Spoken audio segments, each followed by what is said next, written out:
আরো বড় কি আছে? বললে এখানকার সব থেকে বড় আমি, আর আমার থেকে বড় বাল্মীকি। বাল্মীকি ভগবানকে জিজ্ঞাসা করো যে আমার বাবার নাম কি? বাল্মীকি বলে উঠলে জগতে সবাই জানে রামের বাবার নাম দশরথ। কিন্তু রামের জন্ম বললে শোনো, কেউ বলে অন্ধমুনি ফল দিয়েছিল, কেউ বলে যজ্ঞের থেকে চরু মানে পায়েস উঠেছিল, আর সেই পায়েস খেয়ে রাম, লক্ষ্মণ, ভরত আর শত্রুঘ্নের জন্ম। চমৎকার দেখুন, খাওয়া আর গর্ভস্থান, বীজস্থান। আমরা যখন কোনো কিছু খাই সেই খাবার আমাদের কোথায় যায়? স্টমাক, পাকস্থলিতে যায়। পাকস্থলিতে কখনো বাচ্চা হতে পারে?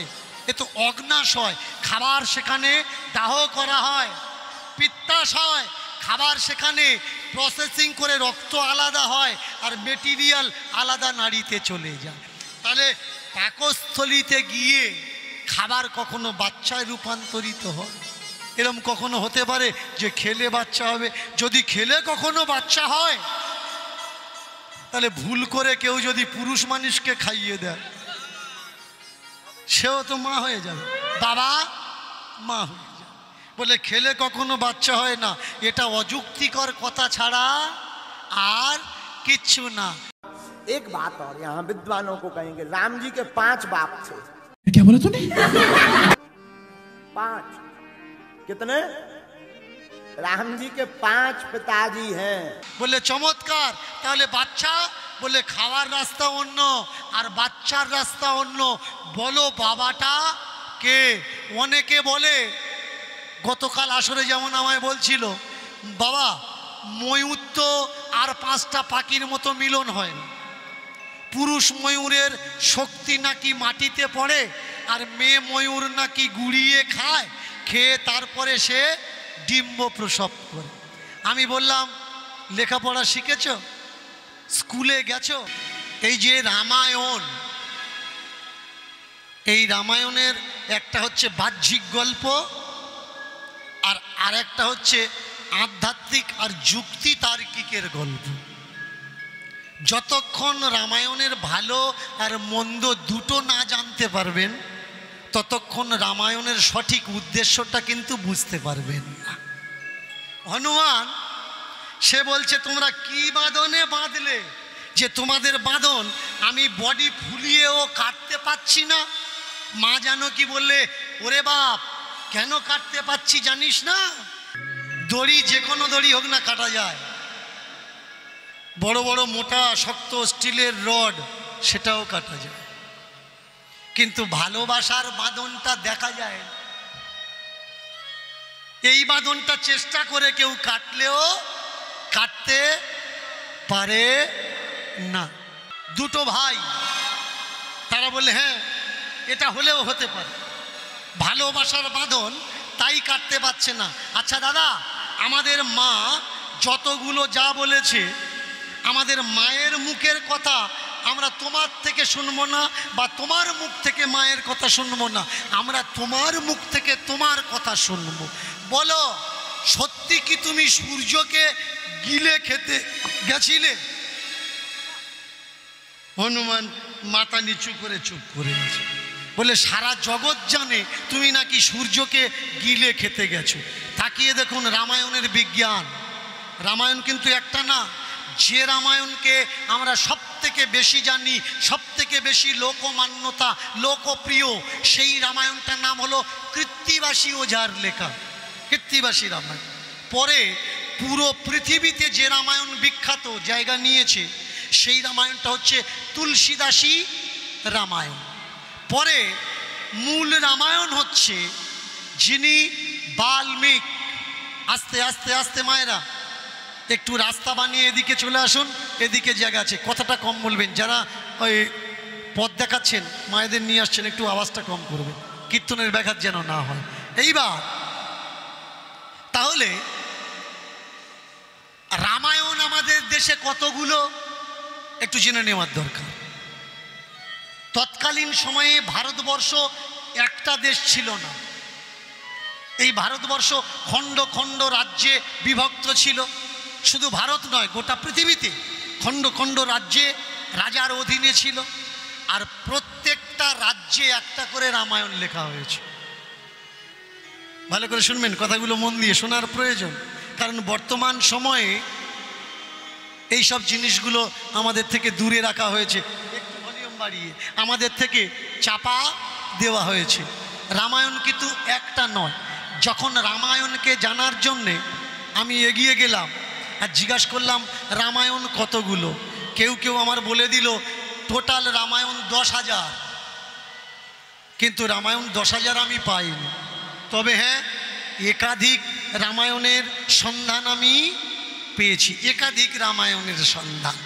তবে চমৎকার হচ্ছে এই কি, রামায়ণকে বাস্তব বিজ্ঞান আর ভক্তির নজর থেকে ব্যাখ্যা করে মানুষকে বুঝিয়ে দেবে সেই সদ্গুরু জগতে খুব কম। দুই ভাই জিজ্ঞাসা করছে হনুমানকে, তোমার কথা আমরা তোমার মুখ থেকে শুনি, তুমি সূর্যকে গিলতে গেছিলে? হনুমান চুপ করে আছে। আচ্ছা, জগতের লোক জানে সত্য কথা, তুমি যদি সূর্যকে গিলতে গেলে তাহলে সূর্যের সাইজ কত বড় আর তোমার সাইজ কত বড়। তুমি যে গ্রহে বাস করো সেই গ্রহের নাম পৃথিবী, তাহলে তুমি পৃথিবী থেকে লাফ দিয়ে সূর্যের কাছে যাচ্ছ। পৃথিবীর কেন্দ্রের ভিতরে একটা গতি চলে, তার নাম মাধ্যাকর্ষণ। মানে এখান থেকে উপরে ওঠার চেষ্টা করলে মাধ্যাকর্ষণ শক্তি তোমাকে টেনে নিচে নামাবে। তাহলে এখান থেকে পৃথিবীর বাইরে যেতে গেলে ফোর্স লাগে, মেনে চললাম। তুমি পৃথিবীর বাইরে যাওয়ার জন্যে ফোর্স লাগিয়েছো। এই ফোর্স লাগানোর পরে বায়ু স্তরের যে লেয়ারগুলো আছে, ওজোন লেয়ার, 7টা লেয়ার আছে, এই লেয়ার যখন তুমি ভেদ করে যাবে তখন তোমার গায়ে আগুন লাগবে। মেনে নিলাম তোমার গায়ের যে চামড়াটা সেটা ফায়ার প্রুফ, তোমার গায়ে আগুন লাগে না। তাহলে তুমি লাফ দিয়ে গতি দিয়ে পৃথিবীর বাইরে চলে গেছো। এবার পৃথিবীর বাইরে যে শক্তিটা চলে তাকে বলে জি ফোর্স। ভালো করে শুনবেন, গ্র্যাভিটি, জিরো গ্র্যাভিটি চলে, জি ফোর্স শক্তি। এখানে বস্তু নিজের জায়গায় রাখলে অনন্তকাল ধরে সেই জায়গায় থাকবে, সে জায়গা ছাড়া অন্য জায়গা আর যেতে পারবে না। তাহলে তুমি এখান থেকে গেলে সূর্যের কাছে, তখন পৃথিবী ছাড়া তোমার বডির সাইজ অনেক বড়। শুধু পৃথিবী না, সূর্যের ছাড়া তোমার বডির সাইজ অনেক বড়। তুমি সূর্যকে গিলতে গেছো, মানে তোমার মুখের সাইজ সূর্যের সাইজের ছাড়া বড়। তা তুমি যখন গিলতে গেছো, তোমার মুখ যদি সূর্যের থেকে বড় হয় আর তোমার বডি তখন সূর্যের থেকে আরও বড়, তাহলে তখন কি হলো? বলে কেন ইন্দ্র আমার মাথায় বাজ ফেললো, আমাকে অজ্ঞান করে দিল। আমি ঘুরতে ঘুরতে পৃথিবীর ভিতরে আসলাম। আমার বাবা পবনদেব রাগ করে দেবতাদের উপরে জীবের হাওয়া দেওয়া বন্ধ করে দিল। তারপরে দেবতাদের মিটিং হলো, তারা আমাকে নানান আশীর্বাদ করলো, সে অনেক কথা। আচ্ছা, ইন্দ্র যখন তোমার মাথায় বাজ মারে, বাজ দিয়ে আঘাত করে, তোমার শরীরটা তখন সূর্যের থেকে অনেক বড়, তাই তো? বললে হ্যাঁ। তাই যদি হয় তুমি তখন অজ্ঞান, তখন অজ্ঞান হয়েছ যখন সূর্যের ছাড়া তোমার বডি অনেক বড়। বলো তো দাদা, সূর্যের ছাড়া বড় বডি নিয়ে ওই জি ফোর্স মহাকাশে ঘুরতে ঘুরতে পৃথিবীর ভিতরে তোমার বডিটা ঢুকলো কি করে? কি করে ঢুকলো? হনুমান বলছে কি করে ঢুকলো ওটা আমি বলতে পারবো না। বললে আচ্ছা, বলতে পারবে না? পৃথিবী সূর্যের থেকে অনেক দূরে, সূর্যের কাছে আরো অনেক গ্রহ আছে, আরো অনেক উপগ্রহ আছে, তার ভিতরে তুমি ঢুকলে না, তুমি পৃথিবীর ভিতরে ঢুকলে কি করে? এইবার হনুমান বললেন এই তত্ত্ব অবিরত বুঝতে গেলে বুঝে নেওয়া লাগবে গুরুর গুরুত্ব। তবে এই তত্ত্ব তোমার অধীনে হবে, তা না হলে গালগপ্প ছাড়া আর কিচ্ছু হবে না। আচ্ছা বলো তো, তুমি হনুমান ওই রাম সেতু কে বেঁধেছে? বললে নল নীলের সহায়তায়, নল নীলের সাহায্যে বানর সেনা দ্বারা রাম সেতু বাঁধা হয়েছে। আচ্ছা, রাম সেতু বাঁধতে সময় লেগেছিল কতদিন? বললে তা প্রায় 1 বছরের কাছে। আচ্ছা, 1 বছরের কাছে যদি সময় লাগলো, তুমি তো শরীর বড় করতে পারতে, তাই তো? শরীর বড় করতে তুমি জানো, তা তুমি শরীর বড় করে শ্রীলঙ্কা টু ভারত যদি সমুদ্রে শুয়ে পড়তে, তোমার পিঠের ওপর থেকে তো রামের সেনারা চলে যেত। সমুদ্রে তো পোল বাঁধা লাগতো না, তুমি পোল কেন বাঁধালে? চমৎকার বিষয়। আরো জানার প্রশ্ন, তুমি আরো জানার প্রশ্ন, প্রশ্ন কি? বললে তুমি কত দূর লাভ দিতে পারো? মা বলছে শুধু লাভ নয় বাবা, হিমালয় থেকে বড় পর্বত হাতে করে নিয়ে চলে এসছে। তাই যদি হয় তাহলে সেতু বাঁধার দরকার কি ছিল? সেতু বাঁধার তো কোনো দরকারই ছিল না।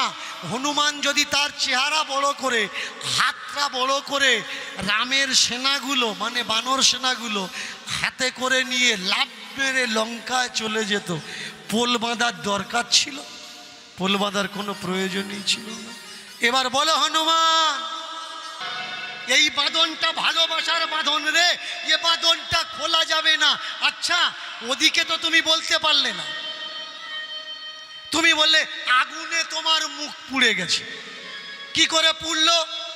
বললে শোনো, রাবণের নির্দেশে আমার লেজে ভালো করে পাট জড়িয়েছে, পাট জড়িয়ে তাতে দাহ পদার্থ মানে তেল এটা ঢেলে দিয়েছে, দিয়ে আগুন জ্বালিয়ে দিয়েছে।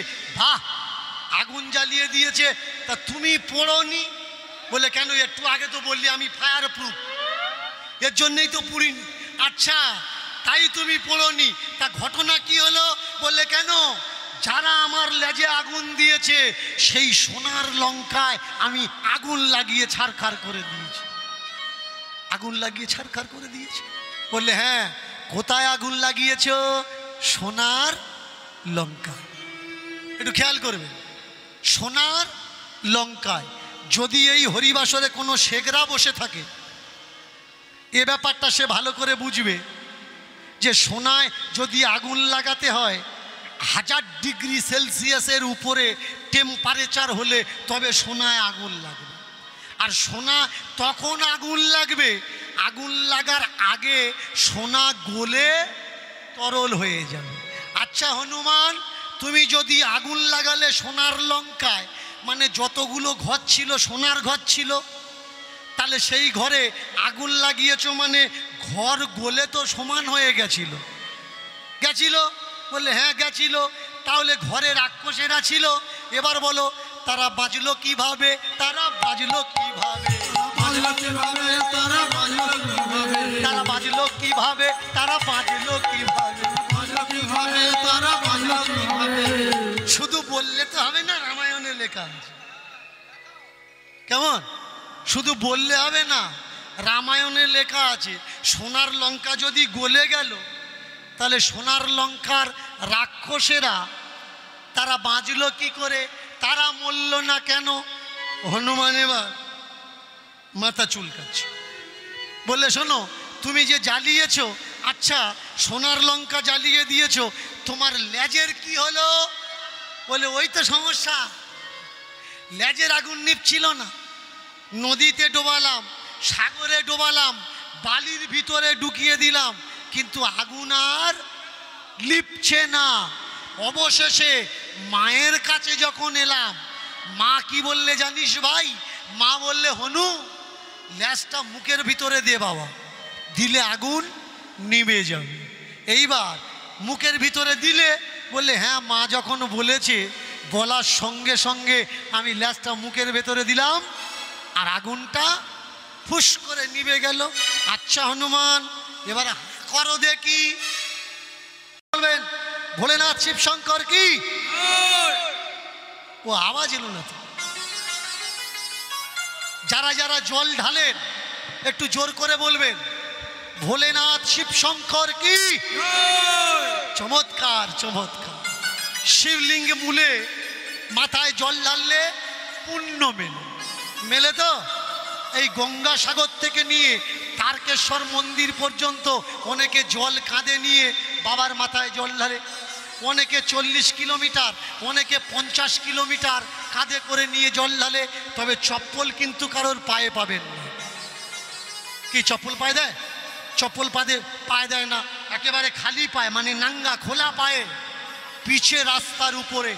জানেন এই সেদিনকার কথা, ডানকুনির স্টেশনের পাশে আমার গাড়িটা দাঁড় করিয়ে আমি দাঁড়িয়ে আছি, আর মানুষজন, বাচ্চারা, ছোট্ট ছোট্ট বাচ্চা ওই যে খপড়ে আছে রাস্তার উপর থেকে কাঁধে করে বাঁক নিয়ে ভোলেনাথের মাথায় জল ঢালবো বলে যাচ্ছে। আমি দূর থেকে প্রণাম করছি, আর আমার স্টাফের ছেলেরা আমায় বলছে বাবা এখানে তো কোনো মন্দির নেই, কাকে প্রণাম করছে? আমি বললাম মন্দির নেই, জীবন্ত মন্দির হাঁটতে হাঁটতে যাচ্ছে, তোরা কেউ দেখতে পাচ্ছিস? একটা মরা মন্দির যেটা দাঁড়িয়ে থাকে, যার ভিতরে ভগবান থাকে, ও কথা বলে না, নড়ে চড়ে না। তাকিয়ে দেখ, কাঁধে করে বাঁক নিয়ে জীবন্ত মন্দির হেঁটে যাচ্ছে, এদের দেখতে পাচ্ছিস? এরাই তো জীবন্ত মন্দির। পণ্ডিতজিরা আমায় বাধা দিয়ে বললে বাবার মাথায় জল ঢাললে পুণ্য হয়, আপনি জানেন? আমি বললাম তোমরা যারা পৃথিবীর প্রত্যেকটা শিব মন্দিরে দাঁড়িয়ে শিব ভক্তদের থেকে 50 টাকা, 100 টাকা, 10 টাকা চাঁদা নিচ্ছ জল ঢাললে, আপনাদের এদিকে আছে কিনা জানি না, অনেক মন্দির আছে বাবার ভক্তরা মাথায় জল ঢালতে গেলে 5-10 টাকা করে নেয় উন্নতি কল্পে। সেই সব পুরোহিতদের আমি জিজ্ঞাসা করলাম, তোমরা কখনো 40-50 কিলোমিটার কাঁধে করে জল এনে বাবার মাথায় ঢেলেছ? দাঁড়িয়ে দাঁড়িয়ে তো শুধু টাকা নাও, কখনো কাঁধে করে বাঁকটা নিয়েছ?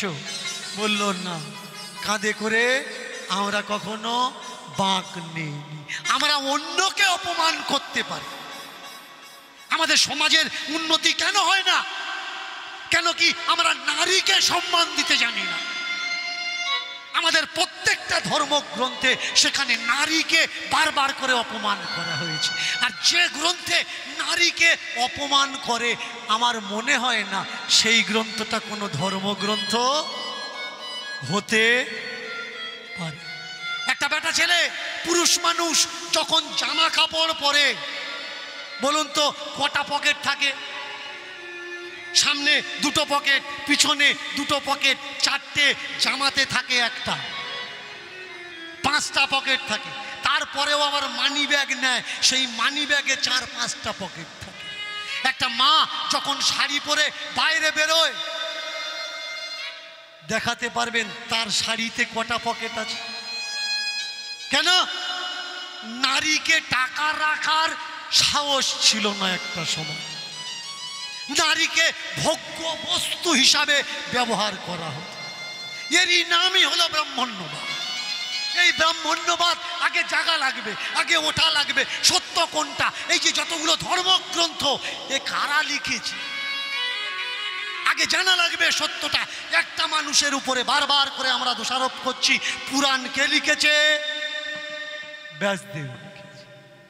মহাভারত কে লিখেছে? ব্যাসদেব লিখেছে। ভাগবত কে লিখেছে? ব্যাসদেব লিখেছে। বলুন তো 18 পুরাণ যদি ব্যাসদেব লিখলো, তাহলে বিশ্বকর্মার বাবা মার নাম, বিশ্বকর্মার মাতৃ পরিচয়, পিতৃ পরিচয় পুরাণে, প্রত্যেক পুরাণে গিয়ে আলাদা আলাদা কি করে হয়? একটা মানুষ যদি 18টা বই লিখবে, তাহলে 18টা জায়গায় প্রত্যেকের পরিচয় তো একরকম হয়। আমি যদি 18টা বই লিখি, আর সেই বইতে লিখি যদি পাঁচু বাবুর বাড়ি ক্যানিংয়ে ছিল, অন্য বইয়ে গিয়ে বলবো পাঁচু বাবুর বাড়ি শিয়ালদায় ছিল, বলবো কি? আর যদি কেউ বলে, তাহলে কি বলবে? লেখককে ভালো বলবে না পাগল বলবে, নাকি মাতাল বলবে? তাকিয়ে দেখুন, ব্যাসদেব একা এগুলো করেনি। কিছু মানুষ গ্রন্থ লিখে ব্যাসদেবের দোষ দিয়েছে মাত্র। এছাড়া আর কিচ্ছু নয়। তারা আবার নিয়ম বানিয়ে দিল। কি নিয়ম? তোমরা এই করো, করলে তোমাদের মঙ্গল হবে, তোমরা ওই করো, করলে তোমাদের মঙ্গল হবে। চমৎকার বিষয়। নতুন বাড়ি করেছো, গৃহপ্রবেশ করা লাগবে। যদি গৃহপ্রবেশ না করো, ওই ঘরে অমঙ্গল। চিন্তা করলেন, আপনি কষ্ট করে একটা বাড়ি তৈরি করেছেন 2-4 লাখ টাকা খরচা করে, সেই বাড়িতে প্রবেশ করতে গেলে যাদের আপনি জানেন না, চেনেন না, তাদেরকে 10-15 হাজার টাকার বিল ধরে দিবে। সেই বাড়িতে ঢুকতে গেলে পূজা করতে হবে, কাঠ পোড়াতে হবে, তাতে ঘি দেওয়া লাগবে, মধু দেওয়া লাগবে। তারা কি বলবে তার অর্ধেকই আপনি বোঝেন না। অনেকে তো পুরোটাই বোঝে না যে বলছেটা কি। আগে জানা লাগবে যে সত্যি কি গৃহপ্রবেশ বলে কি কিছু আছে। ঘরে প্রবেশ করতে গেলে গৃহপ্রবেশের নিয়ম কি? 2-4 কথা না বললে পারা যায় না। আমাদের সনাতন ধর্মের নিয়ম হচ্ছে, গৃহপ্রবেশ করতে গেলে ঘরে আগে গরু তুলে দেওয়া লাগবে। এবার যদি বলি গরু কেন দেবেন, অনেকে বলবে মঙ্গলের জন্য। আমি যদি বলি মঙ্গলটা কি, এই জায়গায় কিন্তু উত্তর আমাদের আসবে না। কারণ যে ঘর আমরা আমাদের পূর্বজরা যখন ঘর তৈরি করতেন, তখন কিন্তু কোঠা বাড়ি ছিল না, তৈরি হতো কি মাটির বাড়ি। আর সেই মাটির বাড়ি তৈরি করার পরে ভিতরে যে মাটিটা ফেলা হতো, যদি আগে ঘরের ভিতরে গরু ঢোকানো হতো, গরু যত হাঁটবে মাটিটা বসবে। মাটির বাড়ি ক্ষতি করে কিসে? ইঁদুরে ক্ষতি করে। আর ঘরের মেঝে যত মজবুত হবে, ঘরের মেঝেতে ইঁদুর লাগবে না, ঘর অত টেকসই হবে। কিন্তু কিছু মানুষ নতুন করে নিয়ম বানিয়ে দিল। তাদেরকে অনেক মানুষ বলছে এরা নাকি আমাদের জাতির পূজ্য, সকলার থেকে শ্রেষ্ঠ। এক ব্যক্তির বাবা মারা গেছে, মায়েরা গল্পটা মন দিয়ে শুনবেন। এক ব্যক্তির বাবা মারা গেছে, সে কখনো তার বাবা মাকে দেখেনি, টানে না, কিন্তু বড় চাকরি করে। যেমনি বাবাটা মারা গেছে, বাবা মারা যাওয়ার পর আগে ছুটেছে জাতির পূজ্য সমাজের কাছে। তারা যাওয়ার পরে পঞ্জিকা বের করে দেখে বলে দিলে, ওরে তোর বাবা যে টাইমে মরেছে এই টাইমটা একদম ভালো না, এই টাইমটা তোর বাবা 3 পা দোষ পেয়েছে। একটু জানিয়ে রাখি, পোয়া মানে কিন্তু 250 গ্রাম, 1 পা মানে 250 গ্রাম, 4 পয়ে 1 সের, আর 1 সের মানে কিলোর সমান। এখন তো কিলো এসছে, সের উঠে গেছে, তাহলে 3 পা মানে 750 দোষ পেয়েছে। দেখুন, আপনার বাবা মারা গেল, আপনার বাবা দোষ পাবে কি না পাবে ওরা কাগজ দেখে বলে দেবে যে কে দোষ পেয়েছে আর কে পাওনি। বলে এই দেখ, তুই তোর বাবা মা দেখতিস? বললে না, বাবা মার কখনো দেখিনি। বললে এক কাজ কর, যখন বেঁচে থাকতে দেখিসনি, অন্তত পরকালের গতিটা ভালো করে কর। তোর বাবা মরার পরে ওপরে গিয়ে বলবে যে আমার ছেলে ভাত দেয়নি, তাতে কি আছে, স্বর্গে থাকার ব্যবস্থাটা ভালো করে করে দিয়েছে। বললে দেখ, তোর বাবা শুতো কিসে? বললে যখন আমাদের বাড়ি ছিল, বাড়িতে পালঙ্কে থাকতো, আমি যখন তাড়িয়ে দিয়েছিলাম কাকার বাড়িতে তক্তা কোষের উপরে থাকতো। বললে এক কাজ কর, তোর বাবার শ্রাদ্ধে একটা বক্স খাট দিবি, অন্তত সে উপরে গিয়ে বলতে পারবে বেঁচে ছিলাম তক্তা কোষের উপরে শুইয়েছে, মরার পরে আমার ছেলে বক্স খাটের উপরে শুইয়েছে। একটা এই তোর বাবা কি ছাতা ব্যবহার করতো রে? বড় ছাতা, বেতের ছাতা তো, কাপড়ের কাপড় তো। আগে এই বেতের ছাতা কিন্তু এখন আর দেখা যায় না, সুতি কাপড়ের ছাউনি থাকতো, বড় মতো ছাতা হতো। বললে শোন, সেই মরে যখন গেছে ওই ছাতা দিয়ে কি করবি?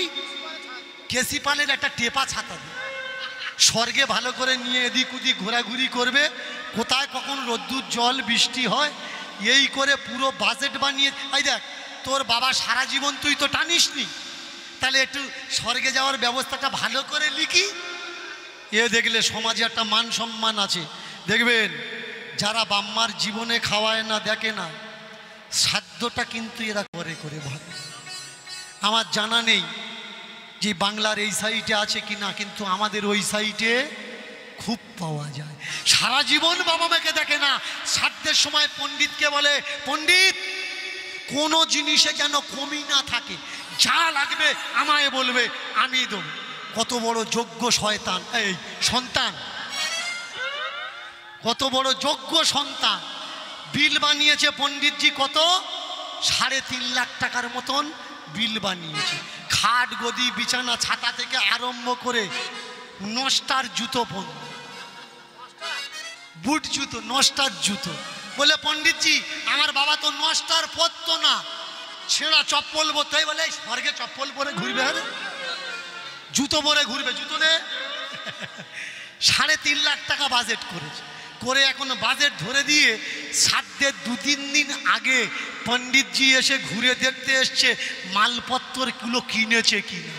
এসে দেখে ঘরের এক কোণে মালপত্রগুলো খাঁড়ি করা, এদিক ওদিক ঘুরছে। আর পণ্ডিতজি ভাবছে ভ্যানে যাবে না, ম্যাটাডো একটা লাগবে। শ্রাদ্ধের দিন একটা বড় ম্যাটাডো ভাড়া করে এনেছে। শ্রাদ্ধ টাদ্ধ করে বলে এই দেখ মালপত্রগুলো সব ম্যাটাডোয় তুলে দে। এখন যার বাবা মারা গেছে, বাবার উদ্ধারের জন্যে সব কিছু মালপত্র নিয়ে ম্যাটাডোর উপরে তুলে দিয়েছে। দেওয়ার পরে পণ্ডিতজিকে বলছে, পণ্ডিতজি সব গুছিয়ে নিয়েছেন তো? পণ্ডিতজি বলে, বাবা তোর মতন যোগ্যবান ছেলে তুই তোই গুছিয়ে দিলে, আমি কি গুছিয়েছি বল? তুই নিজে হাতে গুছিয়েছিস। বললে হ্যাঁ। হ্যাঁ ড্রাইভার গাড়ি স্টার্ট করো, চলো আমার বাড়ির দিকে চলো। ড্রাইভার যেই গাড়ি স্টার্ট করেছে, এখন ওই ছেলে বলে উঠল, ও পণ্ডিতজি সব দিয়েছি, কিন্তু আমার বাবা সব থেকে যেটা বেশি ভালোবাসতো ওটা দেওয়া হয়। বলে গাড়ি বন্ধ কর, গাড়ি স্টার্ট বন্ধ কর, আর একটা মাল বাকি আছে। যা যা যা যা বাবা যা, তোর বাবা যেটা সব থেকে বেশি ভালোবাসতো, যা যা নিয়ে আয়। এবারে ছেলেটা গিয়ে দেখছে মা বিছানায় পায়খানা করেছে, ঝেল্লা সামেত কোলে করে তুলে এনে পণ্ডিতকে বলছে, পণ্ডিতজি আমার বাবা সব থেকে এনাকে বেশি ভালোবাসে, এনার ছাড়া জীবনে কখনো থাকেনি। আমার বাবা, আমার মা যদি পায়খানা করতো বিছানায় আমার বাবাই পরিষ্কার করতো। পণ্ডিতজি এই সবগুলো নিয়েছো, যা যা বাবা ভালোবাসে, তাই এটাও নিয়ে যা। পণ্ডিতজি বললে, এই দেখ যা মালপত্র তুলেছিস নামা, তোর বাবা যা যা ভালোবাসে সব নিচে নামা, তোর বাবার ভালোবাসা আমার দরকার। এই যে চমৎকার দুনিয়া আজকের গোলাম কাদের? চমৎকারের গোলাম।